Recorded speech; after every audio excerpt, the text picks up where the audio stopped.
Good evening! This is Naleds channel. Good evening, Brits. Good evening, Naleds. We have here the NDRRMC officers, Ms. Joshua Montiel and Ms. Patricia Reyes, who will talk about evidence of plate movement in the Philippine archipelago. Together with them is our co-host, Ms. Margaret Basbas, who will interview them after the presentation. In your grade 9 science, part of your lesson was about volcanoes. You have learned about the position of the Philippines in the Pacific Ring of Fire and its relationship to the presence of active and inactive volcanoes in the country. This presentation will focus on the plate movement in the Philippine archipelago. The Sunda Shelf theory, the most accepted scientific theory today, explains that the Philippines is once part of the Sunda Shelf. Kung mapapansin ninyo, ang picture na ito ay nakabase sa pangkasalukuyang formation ng mga bansa, kung saan ang Pilipinas, kung mapapansin ninyo, ay halos nakadikit na sa Sunda Shelf. Ang Sunda Shelf ngayon ay ang Indonesia, samantalang ang Sahul, itong malaking bansa na ito ay ang Australia. Formation of the Philippine archipelago. Many parts of the Philippines originated from oceanic to oceanic convergence. This resulted from the collision of two oceanic plates, with one diving under the other one, and that is called subduction. This is the Sunda Land Plate colliding with the Philippine Sea Plate. The Philippine Mobile Belt. Majority of the islands in the Philippine archipelago are considered as part of the Philippine Mobile Belt. These islands were formed 65 million years ago at the southern edge of the Philippine Sea Plate and are considered as part of island arcs. Other parts of the Philippines, such as Palawan, Mindoro, and the Zamboanga Peninsula, are all highland sections of the Sandalan block of the Eurasian Plate. Itong itim na linya na ito na pumapaligid sa bansang Pilipinas ang nagre-representa sa mga fault line kung saan makikita ang mga inactive at active volcanoes ng bansa. So sa part na ito, makikita natin yung unti-unting paggalaw ng mga lupa kung saan na-form ang Pilipinas. So sa huli niyan, dito natin makikita kung ano na talaga yung kasalukuyang itsura ng Pilipinas sa mapa.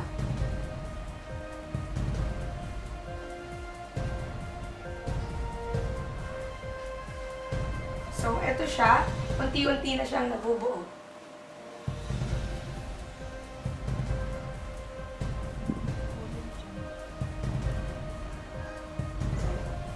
The Philippine Mobile Belt. The Philippine Mobile Belt is composed of a large number of accretionary blocks and strips. Most strips are long and narrow like the Zambales of your lines, which is at least 400 km long and 50 km wide. The strips generally run north and south, and the zones of convergence are usually demarked by fault lines.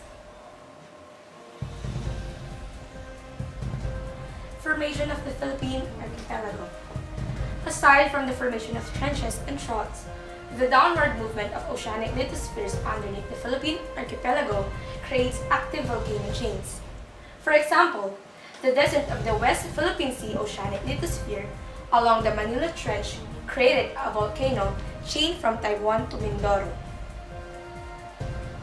Also, the constant dipping movement of slabs induces frequent moderate to strong earthquakes at various depths, gives rise to mountain ranges, and develops the geologic character of the Philippine archipelago. Ito yung formation ng Philippine Archipelago kung saan yung Pacific Plate ay nagsubduct sa ilalim ng Philippine Plate kung saan habang nagsasubduct siya, umiinit ang ilalim nito at nagpo-form ng magma. Nakakabuo ito ng mga volcanic arc tulad ng sa Mariana Volcanic Arc.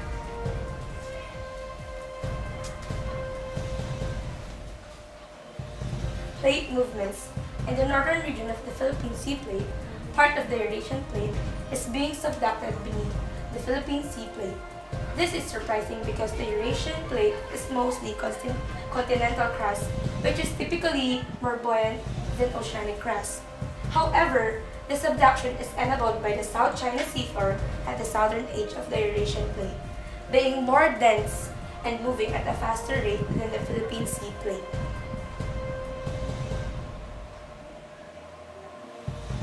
drags the Eurasian plate underneath the Philippine Sea plate, creating a unique subduction zone, suggesting the presence of a tear in the northern region of the Philippine Sea plate.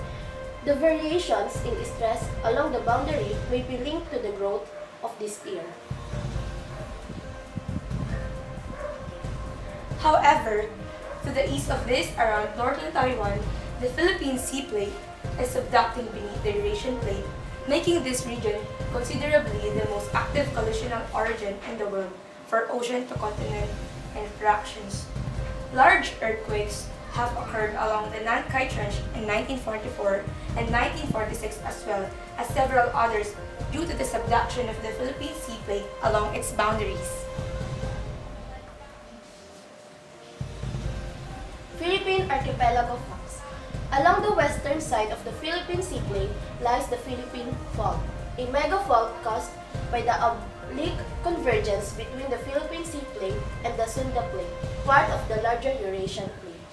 So, na-issue ngayon yung sinasabing the big one. Ano masasabi mo tungkol dito? Since ang Pilipinas ay nasa Pacific Ring of Fire, mas prone tayo sa mga disasters tulad ng volcanic eruptions, earthquakes, at iba pang mga makapaminsalang bagay. Isa na dito yung nai-issue na the big one sa West Valley Fault Line, kung saan ayon sa marami ay tatama sa Pilipinas ang mahigit 7 magnitude na lindol. Kaya bilang isang opisyalis ng NDRRMC, ipinapayo namin sa nakakarami na laging maging handa sa bawat sakuna na darating at laging tumutok sa telebisyon at mga radyo upang mas maging aware tayo sa mga nangyayari sa ating mga paligid. Thank you, Miss Montiel. Back to you, Melis and Brids. Thank you, Miss Margaret. So, Brids, tama naman talaga yung sinabi ng isa sa ating NDRRMC officer na we have to be prepared in case a disaster will happen. And we're very thankful with their presentation about the evidences in the plate movement in the Philippine archipelago dahil dadagdagan ng ating knowledge, right? That's why it's Naleds channel. So speaking of preparedness, live at Adamson University, our reporter Ms. Rashika Glang for the Disaster Preparedness Seminar. We will now show you the animation of the NDRRMC officers regarding plate tectonics and earthquakes.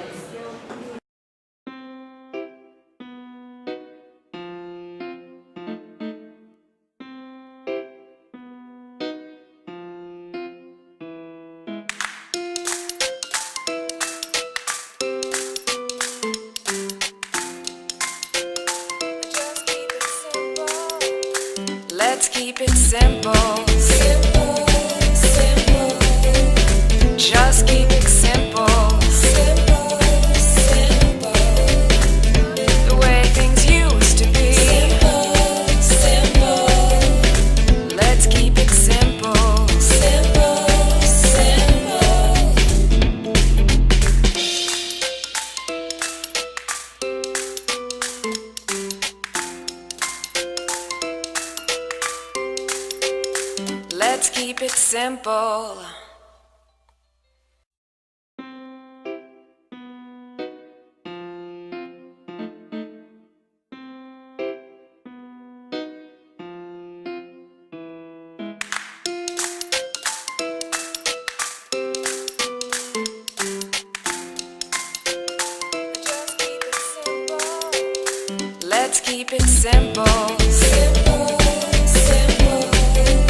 Just keep it simple. Simple, simple. The way things used to be. Simple, simple. Let's keep it simple. Simple, simple.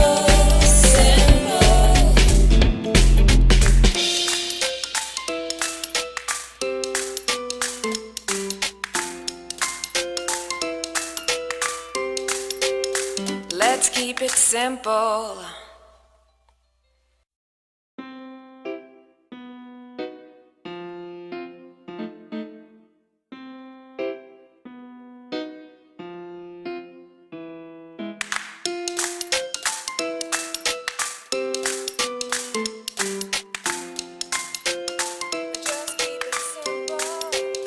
Let's keep it simple.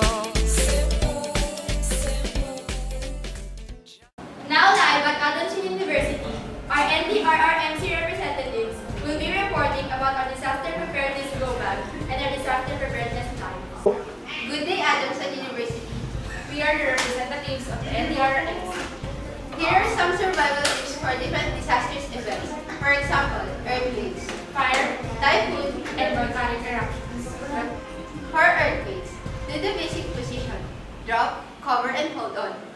Tip number 1. Stay away from anything that could fall on you. Tip number 2. Keep food and water supplies on hand. Tip number 3. If you are outside, get into the open. Tip 4. Use the telephone only for emergency calls.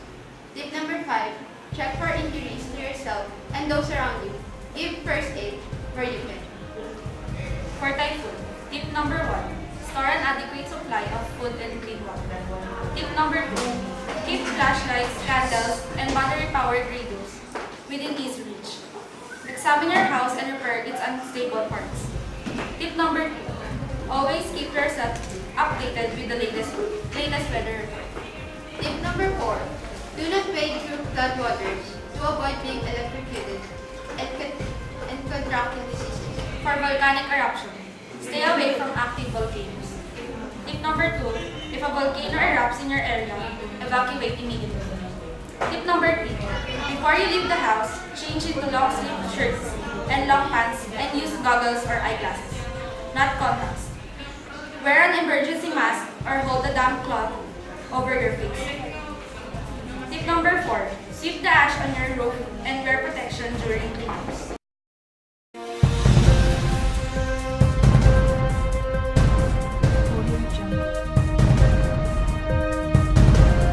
Here's the go-bag that the NDRRMC recommends in case of emergencies. Here's what's inside the go bag. Rope, for survival purposes. Flashlight, para kapag nawalan ng ilaw. Pito, for communication. Batteries.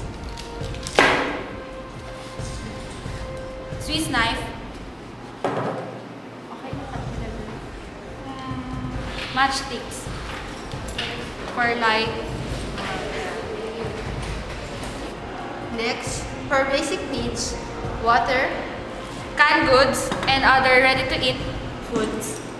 Ito ay isang easy open can where you can just pull it off. Mas madaling kainin. tissue, for sanitary purposes. First aid kit. Nasa loob nito ay isang alcohol, dust mask for volcanic eruptions, meds, medicines, vitamins, thermometer, and betadine, and bulak. Hygiene kit. Andito yung mga Colgate, napkins, toothbrush, Yan. yeah.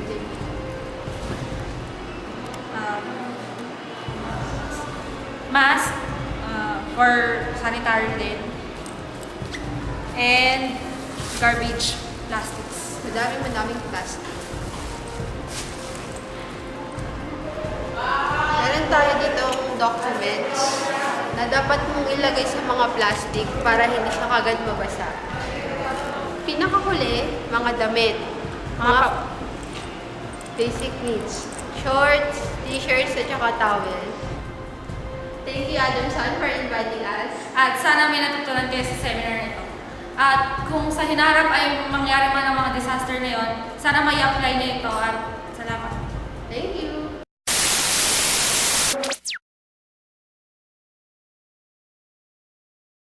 So thank you, Ms. Rashika.